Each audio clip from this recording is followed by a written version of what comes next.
right, as we get going here, I'd like to remind you that Data DIY 4 is also a workbook loaded with exercises and kind of extra reading and descriptions of concepts that are really important to the topics being covered today.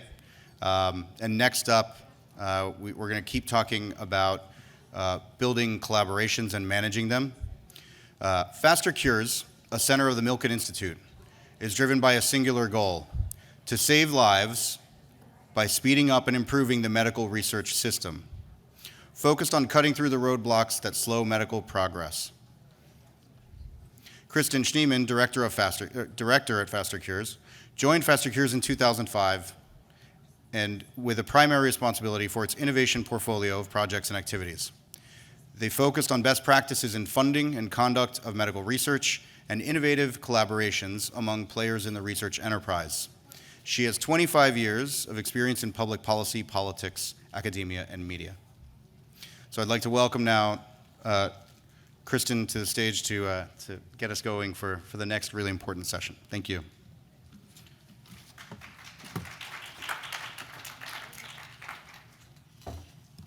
All right, thanks very much, Christian. I'll say that nobody should ever have to follow Michael Hund at a podium, or Eli.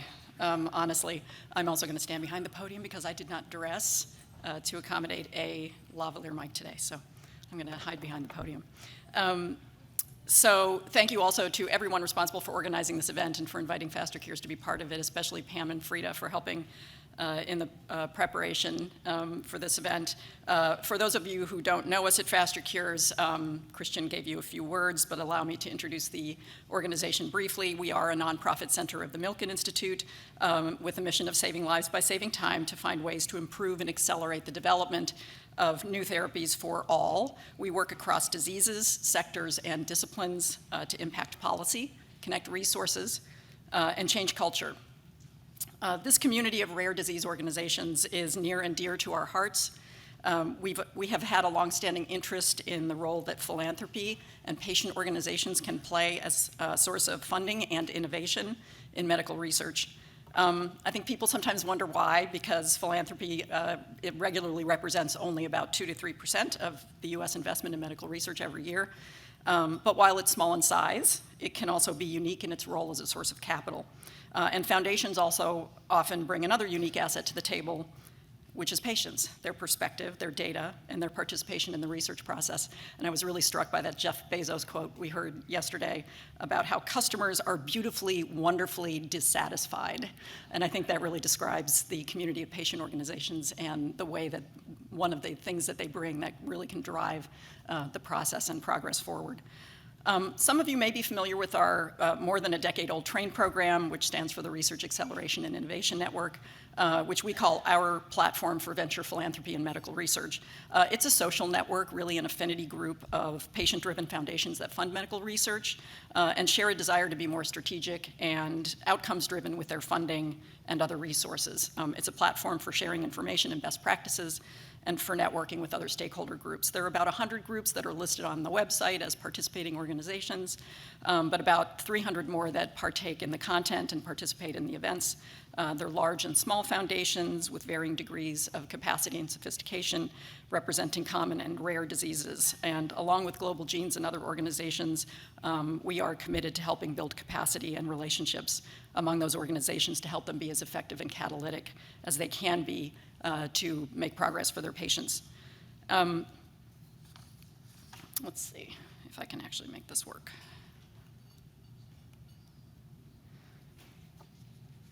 Okay.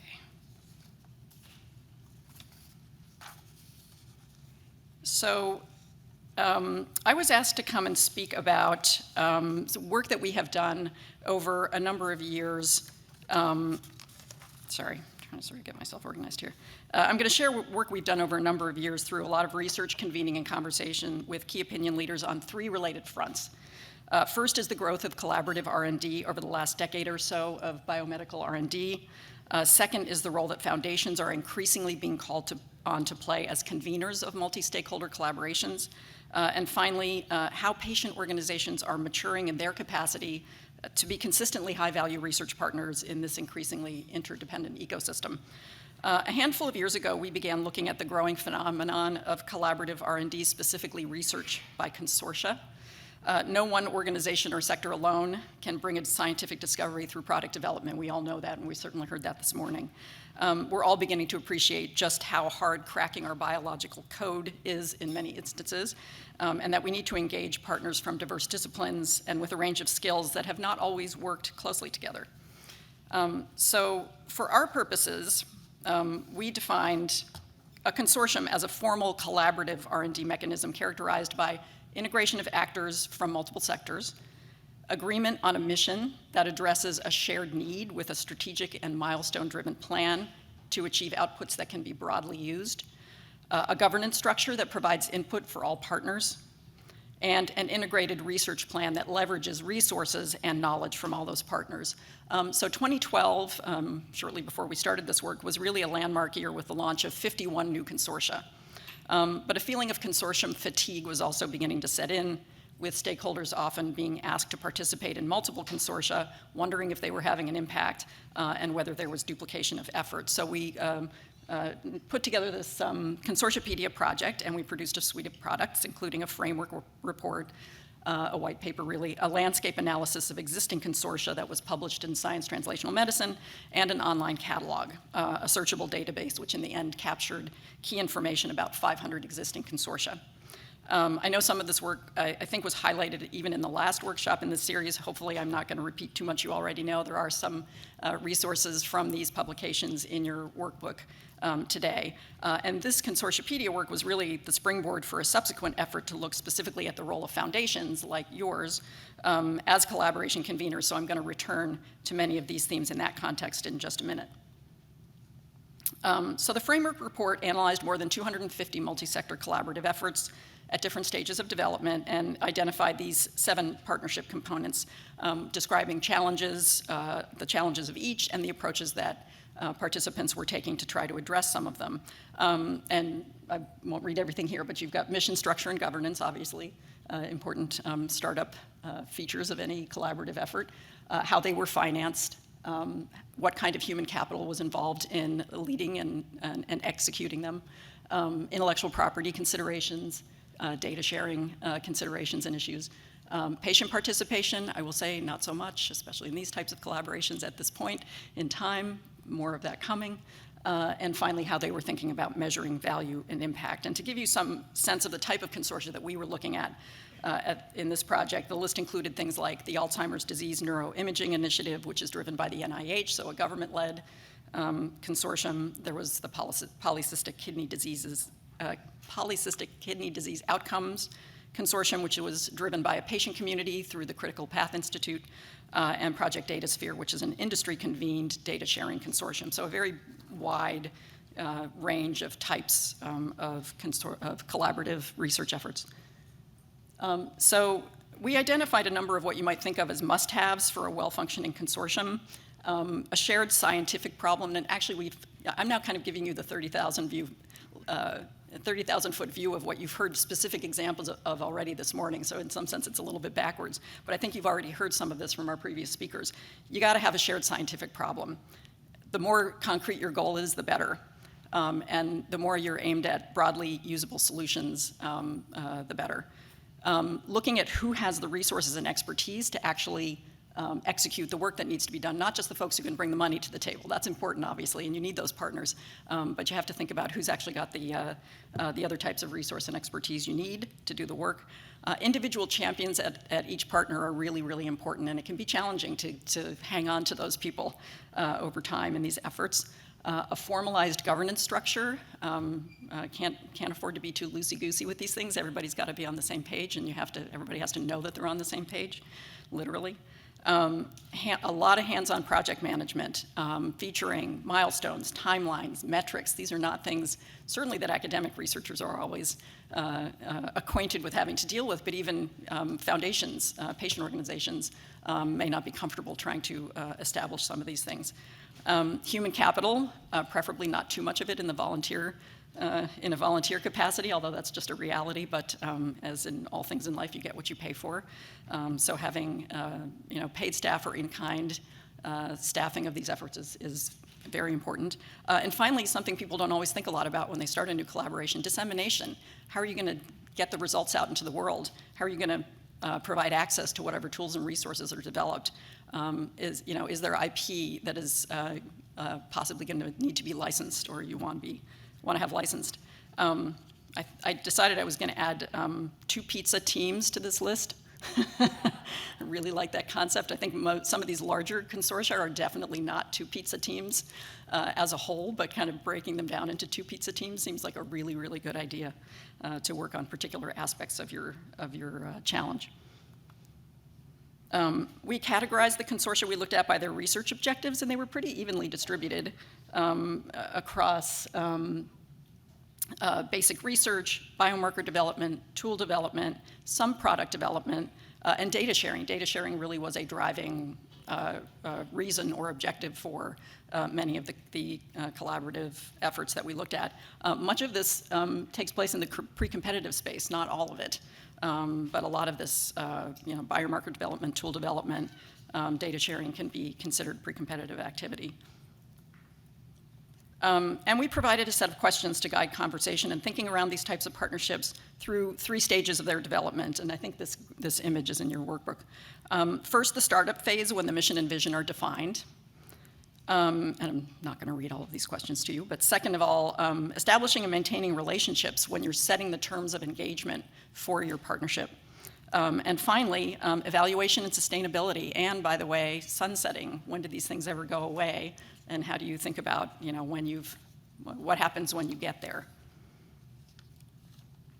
I'm just gonna.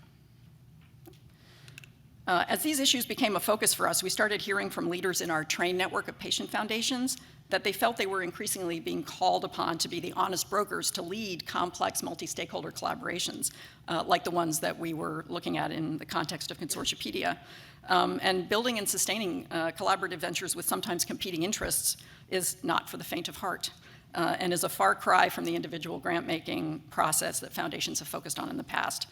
So they really were looking for an opportunity to come together to talk about how they were being called upon to play this role and how they were dealing with the challenges that come along with it. So in April 2017, we convened a group of about 40 foundation leaders and other stakeholders for what turned out to be a really rich conversation, diving into questions like the ones here. When is collaboration the right solution? How can foundations preserve their mission in this context? What are the main obstacles, obviously? And what resources exist or are needed to really streamline this process and allow groups that don't have a lot of resources to participate in a meaningful way? There was a workshop summary, which you see a picture of here. And we also asked participants to bring with them tools and resources that might be of value to others in the community working through similar issues. And these form the basis for an online toolkit for foundations as collaboration conveners, we called it, which is available on our Train Central Station website. And I have a slide that has the URL for that in a minute. But questions have come up in every session before this about do you have tools, do you have resources, do you have templates? And there are some places where one can find some of these types of documents. This is one. I was reminded of NCATS has a wonderful toolkit for rare disease organizations that we contributed a lot of the tools and resources that have come to us over the years, and other organizations have as well. So they've kind of become a central collecting place for tools and resources related to all aspects of the research and development process. So there definitely are places you can go look. But I will also echo something Michael said, which is that templates are great, but they're really usually just a starting point in most cases. You can't just sort of pick up somebody else's template, type your organization's name into it and, fire it off to your partners. They always need to be customized. Always a good idea to have a lawyer look at them. But there are resources out there. We asked the participants in our workshop why they now consider this to be part of their job description. And here's what we heard. First of all, if solving the problems in their disease areas were easy, it would be done by now. The science is complex, the R&D process is challenging, and there are many parties that need to be involved. Secondly, to change patient outcomes, all players need to think backwards from what they're trying to achieve. I swear I did not write that line after the Amazon exercise yesterday and working backwards, but this really to us is part of the great value of the patient organizations being involved, is that you all are focused on moving promising ideas through development and improving patients' lives as quickly as possible. You heard that from Michael. It's all about getting products to patients faster and making progress for patients faster. And you can bring your unique perspective on that end game to the table, so working backwards from the outcome you want to see and the reality of patients' lives to a setting up a problem statement, and now I'm going to think of it as a press release and an FAQ that is really going to drive solutions that work.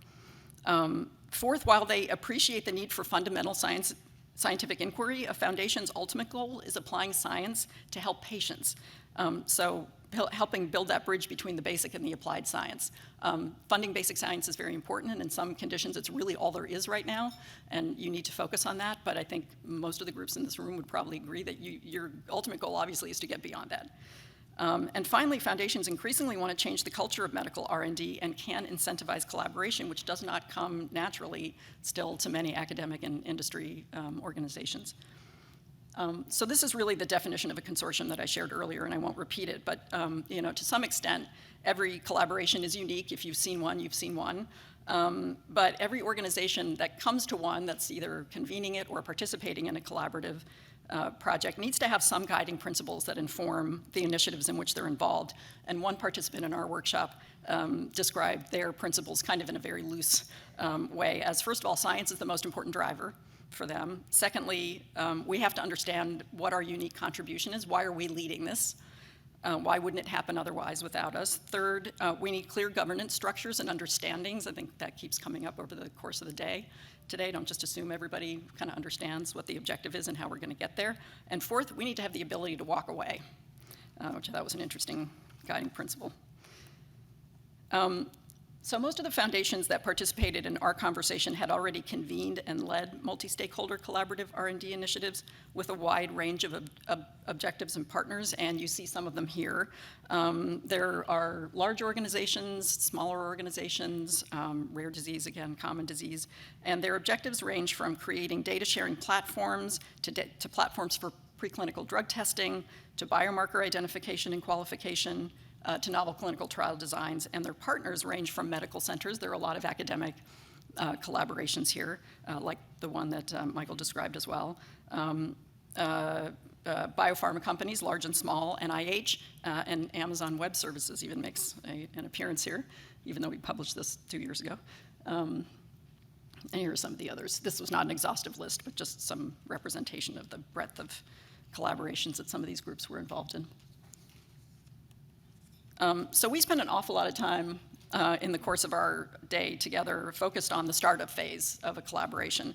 And again, this goes back to working backwards, investing time in thinking through the pathway with the end in mind and the resources that need to be in place at each step does pay significant dividends. It turns out that gathering all the smartest people around an issue and funding them to work together does not necessarily produce good outcomes. I think the natural tendency of people when they come up with an idea for a collaborative effort is that everybody just wants to dive in and start doing the work. And of course, having a sense of impatience and urgency about getting there only makes that problem worse. But I think, everybody, you really do need to kind of step back and think about a lot of these issues up front to the extent you can. Mission and governance, obviously, getting some kind of alignment of goals and expectations, and a formal, transparent governance structure that involves all the partners. I thought this issue of foundation control was an interesting one. We didn't achieve any resolution to it, but we had a very robust discussion around how much control a foundation should have in setting collaboration terms. Michael alluded to the concept of, he who pays eats. I heard somebody describe it once. If you are funding an effort and if you are creating scarce resources like patient data assets, registries, biobanks, biomarkers, whatever is the product of these efforts, you should have some say in how they're used. But funders may also not want to dictate too many conditions if your aim is to support the goals and motivations of a variety of players. But I think where we landed was that, having your own guiding principles, understanding what's non-negotiable for you, making sure you hear that from your partners, and communicating clearly about what's driving your principles and your needs across the board can go a long way towards helping establish that good structure and that good transparency. Human capital is always an issue, and I know all of you struggle with this. Hiring additional staff can be difficult to explain to donors if you feel you need to do that for a collaborative initiative or consortium that you're focusing on. You might also need to outsource activities the foundation doesn't have the skill set to address. Obviously, you want to leverage the time and expertise of your partner organizations, and they will often commit to in-kind staff expertise and time to participate in your projects, but you should make it explicit in the agreement language when that's the case, so that, again, transparency, that everybody understands what the expectations are for participation. You can't just sort of set up an initiative and set up a bunch of work groups and hope everybody shows up for the calls once a month and then they're actually going to do work. It requires a little bit more structure than that. And understanding the priorities and incentives of all players has come up, again, frequently today. That extends to the individual level, not just the organizational level. So, understanding who the person from a biopharma company or from a government agency or from another party that's part of your collaboration, really understanding what their individual situation is and incentives can be incredibly helpful. And then finally, to the extent you can peer into a crystal ball, which of course we can't, anticipating future needs to the extent you can is important. Considering the needs and wants down the road that you can plan up front for is important. And one thing we heard a lot from people was, well, this started out really as a more of a basic research project. We didn't really think there was going to be a need for industry involvement or to talk to regulators. But ultimately, if whatever you're doing is successful, I hope you're anticipating a handoff to a commercial partner or eventually an interaction with a regulator once you can ultimately move things along to a product. Think about those things as early as possible and how you want to integrate those players into your effort in a way that makes sense. It might be having a formal role for a company in one of your working groups, even if you're not to that stage yet, but you may want to integrate them in a formal way, or maybe it's just more informal consultation with regulators, even payers. I think this is the next frontier that a lot of people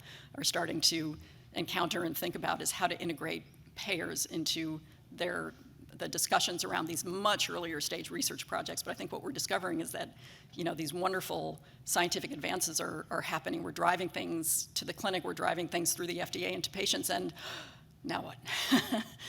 Payers are pushing back on paying for them.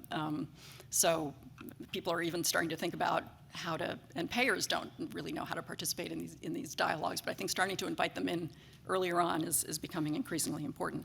I did mean to mention that people have been asking for resources and templates. In the workshop summary for this workshop, we did kind of call out specific tools and resources in each category that were relevant and put it in the workshop summary. So you can find them all online, but you'll also see them referenced in the workshop summary. So once you get through that startup phase, comes the hard part, which is creating the structures and agreements that maximize your chances of achieving your goals and creating norms of behavior for the group. Building trust, obviously, absolutely critical and important in every relationship that we have in our lives, right? In this case, and I do think part of the reason why people want patient organizations involved as conveners is that you all tend to have a natural ability to create an environment of trust and certainly that sense of urgency.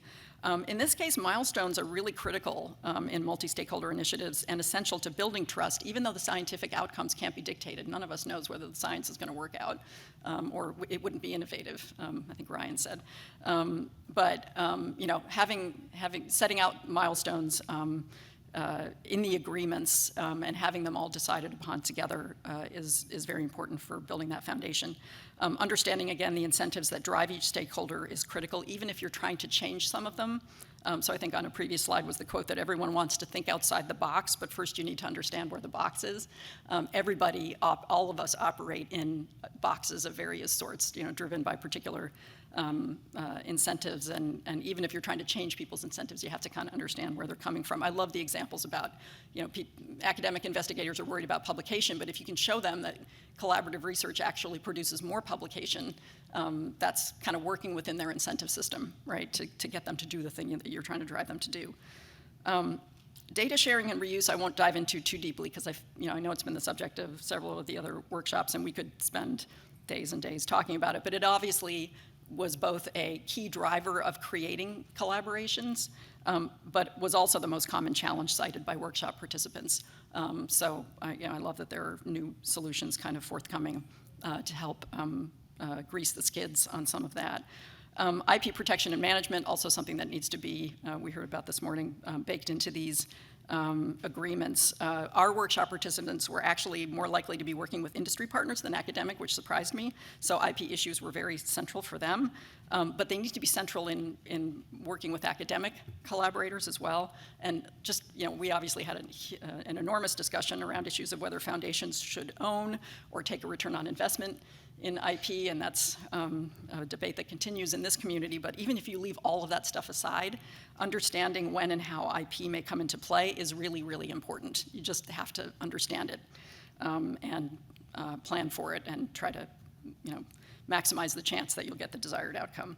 And then finally, using the right tool for the task. A number of people said in our context, don't become too wedded to specific tools or approaches. Again, this goes back to the template thing.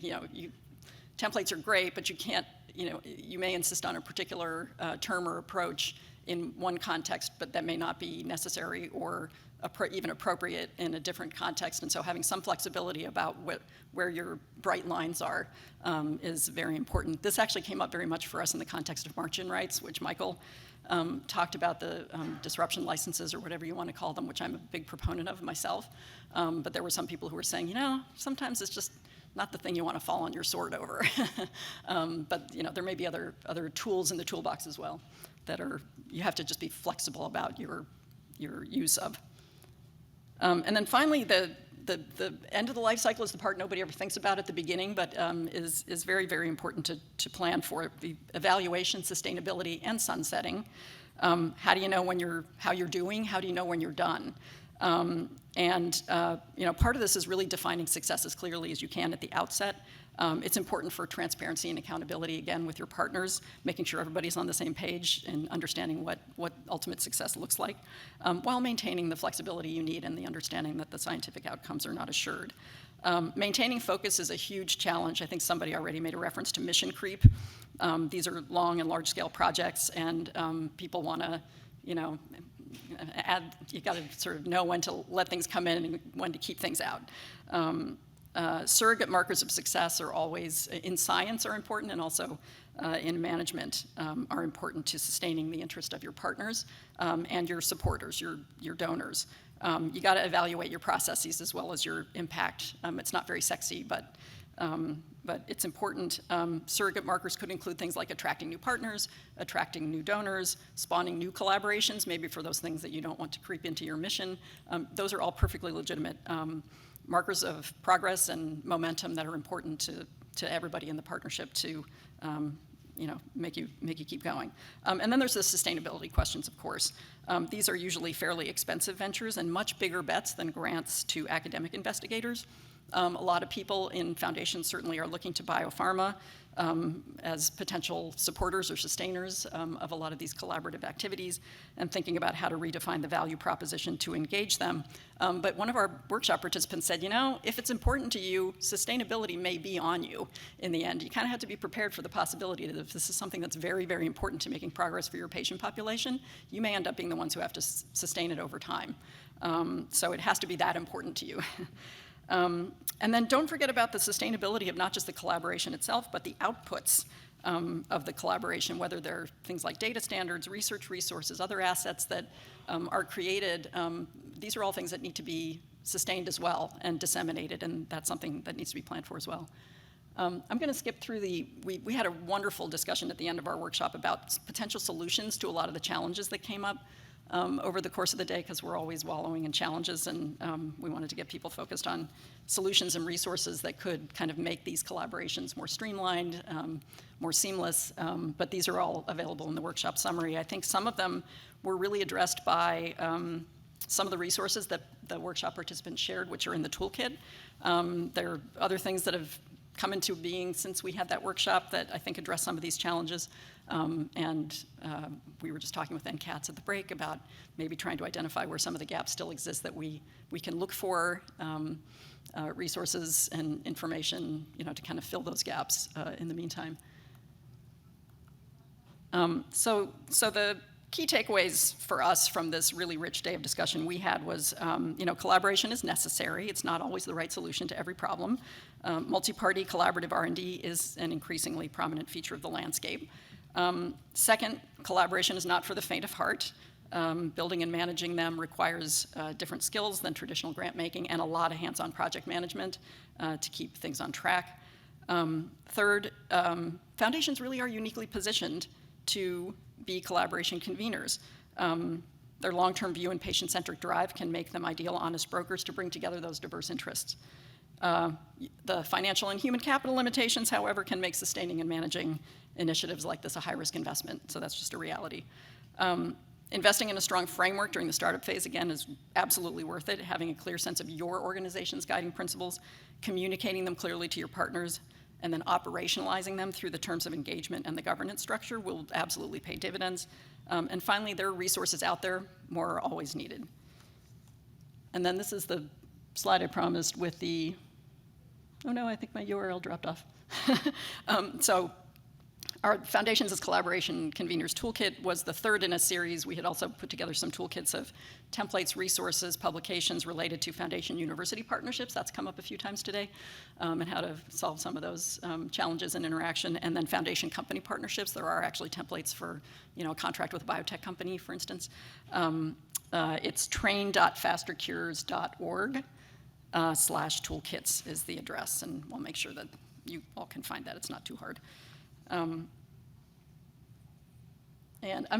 I was going to skip over this, except that university foundation relations as a topic came up so often this morning, just to say that as part of our TRAIN program, we did kind of initiate a series of conversations with the universities around these, like, why are foundations asking us to do all this new stuff that they never asked us to do before? Why do they want to put these crazy margin rights in our contracts? What's happening here? So we convened a number of them together, and this activity has actually continued on. We've kind of stepped away from it a little bit, but if you were to Google Nonprofit Funders Research Institutions Partnership, there's still an ongoing set of working groups, and they're working on model contract language, and just the fact that it exists, and there's still all these universities and these nonprofit funders who get together regularly to talk about where their interests are aligned and not aligned, and how to create more understanding between the parties, I think is a really great thing. So if you're interested in being engaged with that, you can Google that and you'll find them. And they have a lot of resources online too, by the way, that they're creating. So I was asked to speak here today about the work we've done to understand the working of consortia and patient organizations' challenges and opportunities as conveners of those types of collaborations. But I wanted to take a few minutes to highlight some more recent work that we've done that's relevant to the topic of this and the other workshops in the series, and that's the growth and value of patient organizations as research and data partners, and how they're growing in maturity. And we had a webinar last Friday, which featured Michael talking about their model specifically on the data side of things. And so if anybody in this room tuned in or on the webcast tuned in on Friday, I apologize. You're going to hear some of the same content twice, but there's a new bit at the end, so hopefully something to be ready for the surprise of.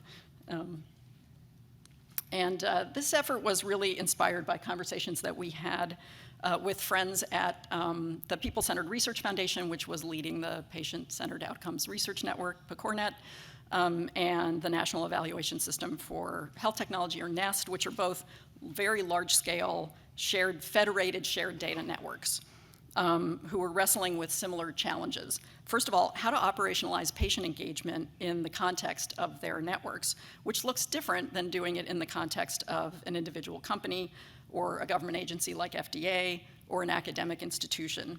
And the second thing that they were wrestling with was how to integrate any data that patient organization partners might be able to bring to the table. So they're sitting on very large amounts of clinical data and claims data, and they're doing research on all that data, but I think they realized, and a lot of people realized, the third leg of the stool is this more patient-generated or patient-supplied information and data that people just don't seem to know how to get, and they don't seem to know how to integrate it when they are able to get it. So these were the questions that we set out to answer in consultation with the partners at the organizations listed here. We surveyed more than 400 organizations in our network about their partnering and data collection and sharing practices, and we got responses from about 80 individual organizations. And these were the 3 white papers that we released towards the end of last year.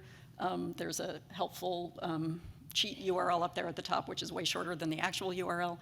POs, research data partners, you have to get the capital letters in all the right places. And it's really, there's sort of an initial piece, which is kind of the summary, making the case for the value of patient organizations as partners.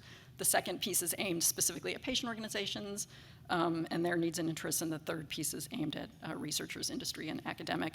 And of course, anybody can read any of these pieces. They're not restricted access to those audiences, but there is, in summary, this is sort of the storyline that threads through these 3 pieces, and it's that clinical innovation is changing to become more data and patient-centric. I think we all see that has been happening around us for a number of years. Secondly, we've always believed that patient organizations are vital actors in the emerging patient-centered medical research and innovation system. Third, the infrastructure for sharing, aggregating, and analyzing data from a variety of sources is clearly growing. Fourth, patient-generated health data, as I said, represents the next target of opportunity for integration into real-world evidence.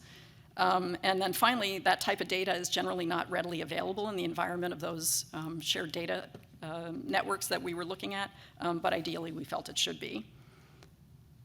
There's an awful lot in these 3 papers, which I'm not going to go into, but I was going to focus at a very high level on some of the aspects related to that second question about the data assets that patient organizations can bring to the table. They're clearly not the only source of patient-generated health data, but they are an available and increasingly enthusiastic group of partners. They're trusted intermediaries with patients and funders for the collection and sharing of this type of data. And some of them are performing that function in very sophisticated and influential ways. The vast majority of the groups that responded to our questionnaire have supported the creation or maintenance of data resources, many of them patient registries, not surprisingly. But they're investing in many other types of data and analytics as well. And I thought it was interesting, the reasons, this is why they're investing. They're investing because they can access patients across many institutions. They have a unique level of trust with their communities. Their patients are asking for it. They don't see it being collected or shared in many cases by others. And they're interested in addressing the needs of partners who can move product development forward, so specifically, in most cases, industry. Patient groups are creating also partnerships around their data. Won't go into all of these bullet points, but we saw a lot of variability in the terms and conditions that organizations are putting on the use of their data. And that holy grail of integrating patient-generated health data with other sources like clinical and claims is still elusive for most of the groups in our network. We included in the report, and I just added on the side here, one of my favorite stories about the impact that bringing patient data to the table can have. And it's from the Michael J. Fox Foundation, obviously a very large and sophisticated player. But they, made this a priority not all that long ago, I would say, in their existence. And it's that they did a survey of their patient community, forgotten in what year, to understand what their unmet needs were. And even they were surprised to see that the phenomenon of off time for Parkinson's, which Parkinson's patients experience, rose to the top of the list, very clearly outstripping anything else. And I think even the Fox Foundation was surprised by that. The doctors were surprised, the clinicians were surprised by that. Industry was like, what's off time? So there was really nothing in the pipeline to help patients with this thing that they were clearly identifying as the thing that most impacted their quality of life. And so the Fox Foundation said, oh, okay, really important data from our patient community. We're going to dedicate funding streams to academic researchers who are working in this area. They found a couple of small biotech companies that had products that could potentially address it in a relatively short amount of time with that focus, that information from the patient community, from the customer, and some financial resources and other resources. There's an approved product now in 2018 for patients to deal with that issue. So just a nice example of what's possible. I'm going to skip over our attempt to kind of explain different types of data sharing infrastructures, which you may know by now already. Finally, if we did our job in these 3 papers and we convinced everybody that patient-generated health data has value and patient organizations have value as research and data partners, how do we enable more and better collaboration among these stakeholders? And again, our specific context was shared data networks, but I think this these kind of cut across, and they fell into 3 buckets: improving capacity of patient organizations and other stakeholders to partner with one another more broadly. Second, optimizing the development and use of patient-generated health data. And then finally, developing a framework for partnership with these shared data networks. And then within each bucket, we kind of aimed specific recommendations at patient organizations, at researchers, academic and industry, and at funders. Importantly, we thought it was important to include them in the equation.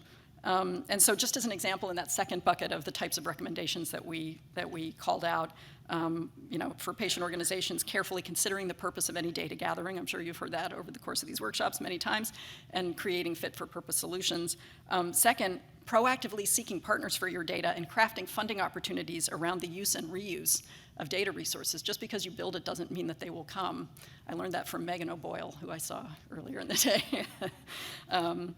For researchers, engaging with patient organizations early and often to provide their insight into the data needs of partners like them, and the technical requirements for integration into the work that they're doing, to inform, as a patient organization, your data collection and sharing practices.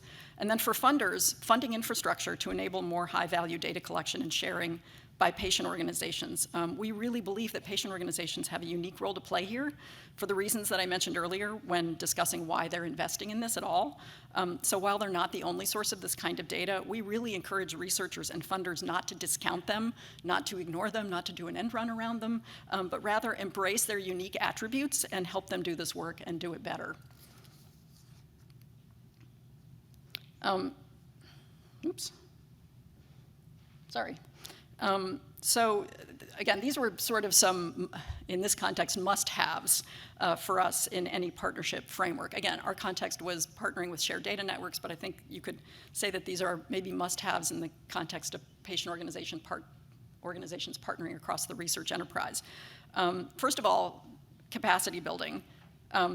Other partners should see their self-interest in building capacity among patient organizations to be good partners here. There needs to be more sharing of successful models of patient engagement and use of patient-generated health data among network collaborators as well as patient group partners. Secondly, benefit to patients, benefit to patients, benefit to patients. That was 2, 3, and 4. I love the example of the platform that EB Research Partnership is building, and the fact that there is benefit to patients and return of information to patients, and ability to just proactively reach out and go into the database and look for information, look for data built in. Access to interoperable health data, perhaps via a blue button. I'm still waiting for my blue button. I don't have it yet.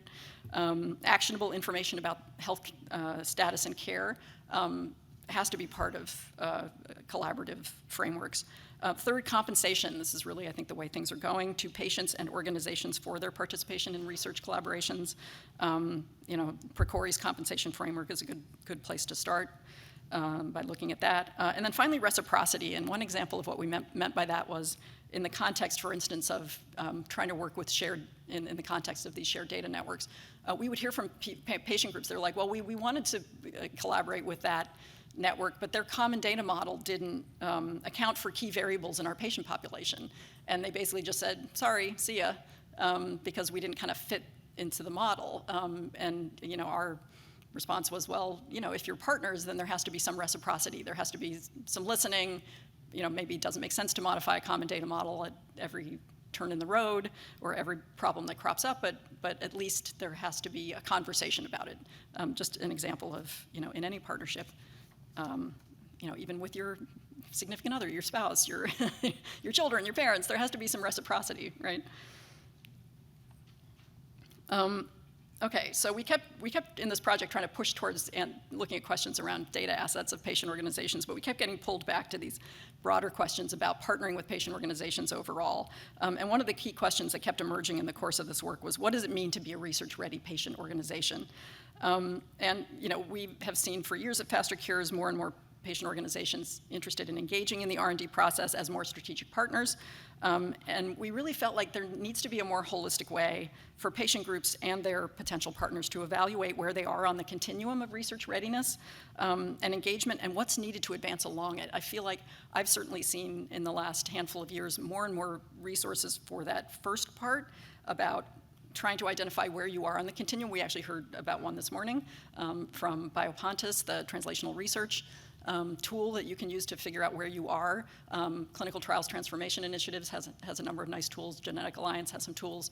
And those are wonderful, very helpful for both organizations to figure out what assets and capabilities they have, and for partners to look in and see that and have that be visible. But they're always kind of snapshots in time, right? And they're not really helping people understand, well, what do I need to do to get better and to become even more mature or sophisticated? So, we recognize that every organization is unique. Everybody's responding to different conditions and needs in their fields of interest, and working with differing amounts of resources. And there's not a single pathway to success or a list of required ingredients. And we don't want to make judgments or rate the quality of individual organizations in any way, shape, or form. But we kind of hit on this idea of a maturity model. I was not that familiar with this concept. Maybe a lot of people in the room already were. Christian, it turns out, is an expert in maturity models, so he's definitely getting dragged into this project. But maturity models are defined as a measurement of the ability of an organization for continuous improvement in a particular discipline. And we thought it was kind of a useful construct here. So assessments of maturity typically look at people, processes, and tools across a handful of critical dimensions. And this was the example that kind of was brought to my attention that really inspired us to start thinking along these lines. It's a big data maturity model, so that's kind of related to what we're talking about here, but not really. It's meant for any organization in any space to figure out how mature they are in their application of big data to whatever it is they do. And this is my terrible slide kind of trying to show the aspects of their model, but like there's their continuum there of maturity. So you're nascent, you're in the pre-adoption stage, you're an early adopter, you've got this big chasm you have to figure out how to get across. You're a corporate adopter, I think that means good. And then you're mature and visionary. So there's a continuum. And then their dimensions that they look at in organizations are their organization, their infrastructure, their data management, their analytics, and their governance. And then under each of those dimensions, there are a bunch of specific issues that they look at in an organization to figure out how mature they are in their use of big data. And in this case, you can go on their website, you can plug in a bunch of information about your organization, it'll spit out an analysis of what your level of maturity is, and then it'll make some recommendations for how to get better, which probably involve hiring these guys as your consultant. So we started kind of thinking about what this would look like in our space, and we were like, well, what does it mean to be a research-ready patient organization? And we kind of hit on these are our 4 critical dimensions that we kind of came up with. It's one with the expertise, funding strategies, engagement with external constituencies, and patient resources, which would include data, needed to add distinctive value to the R&D process in service of the needs of the patients they represent. And then we framed an effort to develop a maturity model like this for patient organizations, which would offer examples of how people, processes, and tools can evolve across those 4 dimensions of expertise, funding strategies, external engagement, and patient resources that would add up to an organization that's a consistently high-value research partner. This is a straw man, total straw man. It's in your workbooks. I hope it doesn't make it much farther than that because I'd be embarrassed if it did. We're going to be having a workshop in May to vet this. We'll certainly invite many people in this room to participate in that, especially Christian, because it turns out he knows about maturity models. First of all, I think the first piece of feedback we got on this, which was kind of obvious, was it shouldn't be a grid. This is how my brain works. I need to put things into nice, neat little boxes, but no organization is going to look down level 1 and say, well, this sounds just like my organization. I'm kind of at that early stage across all of these dimensions. Any organization is going to be maybe a level 1 in 2 of these categories and maybe a level 3 in one of these categories. I don't know. And maybe a level 0. Somebody else pointed out there needs to be a level 0. That's sort of like the aspirational stage. I haven't even gotten to level 1 yet. And I'm not entirely comfortable with level 1, 2, 3. It was just the best I could do. I was trying to remember what the YMCA swim levels were, minnows, starfish, which doesn't even really swim, and then shark, but I couldn't come up with a better framing. And the thing I'm least confident about is the things that are in the boxes. So, but here's an example. So on funding strategies, if you're just getting started out, you're probably providing grant funding to academic investigators and funding primarily basic discovery.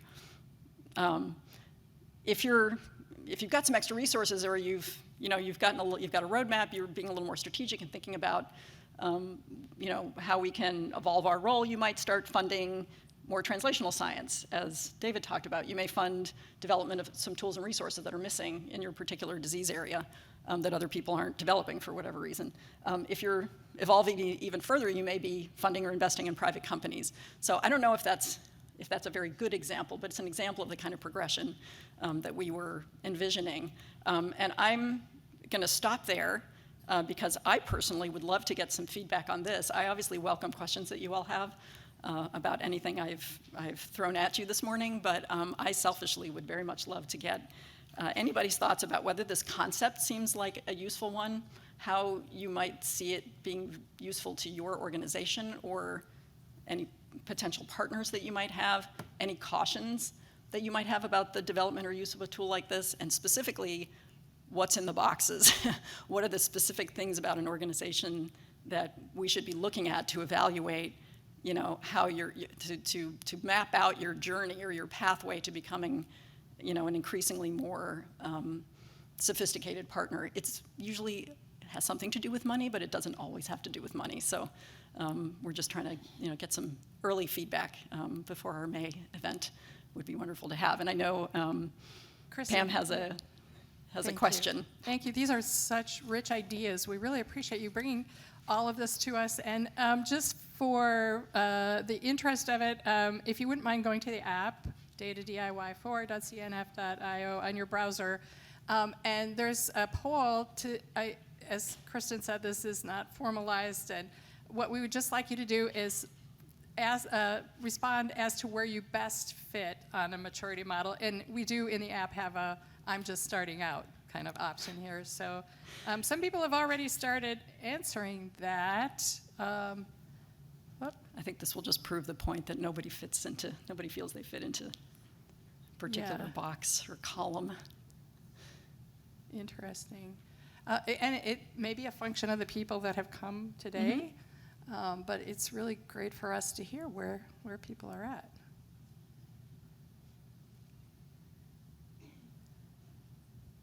And I know that we all have some wonderful thoughts about this whole concept, and there'll probably be other opportunities for us to poll this group and get more feedback on your specific question.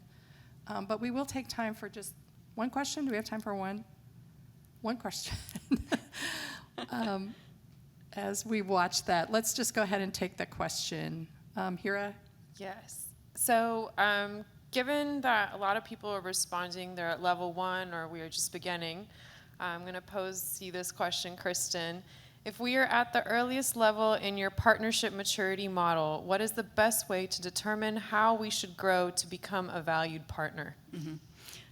That's a great question. I think the way I usually answer questions like this is that having a research roadmap, having gone through some kind of an exercise where you're working with your patient community, obviously, the research community to the extent that you have one, reaching out to any companies that work in your space, even if they're not specifically addressing your disease, to really try to understand what the current state of the science is, where it's heading, and what's missing. I think that this really is the strategic role that foundations can play that David cited, is trying to figure out where you can have the biggest bang for your buck as a foundation. It may be, I think somebody said, what if you don't even know a researcher working in your space? Obviously you've got to start by trying to find a researcher to fund, or find a young investigator who's trying to make a name for themselves and give them here's a rare disease nobody knows anything about. You're going to make your career on this. That's obviously where a lot of people find themselves starting. But I think really, to the extent you can, developing that roadmap that tells you what's to the best understanding of the scientific community, what's needed to really make progress. It may be, many of you probably know Josh Summer with the Chordoma Foundation. I think he spoke at a previous workshop, if I'm not mistaken. But I love the example of how they got started, which was, oh my gosh, none of the researchers who even think they're working on chordoma are actually using valid cell lines. Let's start with that problem. That doesn't feel like an insurmountable mountain to climb, and they found some very innovative ways to do that using crowdsourcing platforms and giving $10,000 prizes, which is a nominal financial investment, but they were, they've made an awful lot of progress in a short period of time by being extremely, I think, very strategic and targeted in where they where they play. So I think that's a really important step to take. And refresh it. You got to keep that roadmap kind of refreshed every couple of years, I think, at a minimum. So, Thank you. yeah, thank you. Thank you, Kristen. All